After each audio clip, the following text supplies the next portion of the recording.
जेवण बनवताना किचन ओट्यावर खूप पसारा होतो ना, फ्रीजमधून 4-5 डब्बे तर काढावेच लागतात आणि हा प्रॉब्लेम एक दिवसाचा नाहीये, तर रोजचा आहे. या पसाऱ्याचा कंटाळा आलाय ना, तुम्ही सुद्धा कंटाळलेत तर थांबा. आता या 4-5 डब्यांना म्हणा बाय-बाय आणि हे बघा हा एकच डब्बा आणि त्यात 4 बॉक्सेस आणि हा डब्बा तर आपल्या किचनमध्ये असलंच पाहिजे, कारण ह्यामुळे आपलं काम सोपं होतं. म्हणजे कोथिंबीर, आलं, मिरची, कढीपत्ता सर्व एकत्र ठेवता येईल आणि या 4ही गोष्टी रोजच्या जेवणात लागतातच. मग फक्त हा एक डब्बा काढा, म्हणजेच किचनचा पसारा होणार नाही.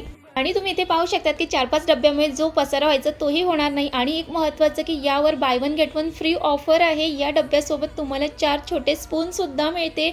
तुम्ही यात मसाले, मीठ, हळद, गरम मसालासुद्धा ठेवू शकतात, अगदी ड्रायफ्रूटसुद्धा. आणि हे डबे तुम्हाला 150च्या आतमध्ये मिळून जाईल. ऑफर आहे आणि लिमिटेड स्टॉक आहे. तुम्हाला ऑर्डर करायची असेल तर कमेंटमध्ये लिंक टाईप करा, तुम्हाला लिंक मिळून जाईल. आणि थांबा, स्मार्ट गृहिणींसाठी अजून एक स्मार्ट प्रोडक्ट आणलाय. हे बघा स्टीमर. घरात तर मोठा स्टीमर असतोच, पण हा स्टीमर इतका छोटा आहे की किचनमध्ये जागासुद्धा जास्त लागणार नाही. यात तुम्ही मोदक, अळूवडी किंवा भाज्या स्टीम करू शकता. आणि या स्मार्ट स्टीमरमुळे आपले किचनसुद्धा खूप छान दिसतं आणि हे सुद्धा तुम्हाला 160च्या आतमध्ये मिळून जाईल. दोन्ही प्रोडक्टची लिंक पाहिजे असेल तर लिंक टाईप करा आणि पेजला फॉलो करा, म्हणजे तुम्हाला लिंक मिळायला काही प्रॉब्लेम होणार नाही आहे. बाय.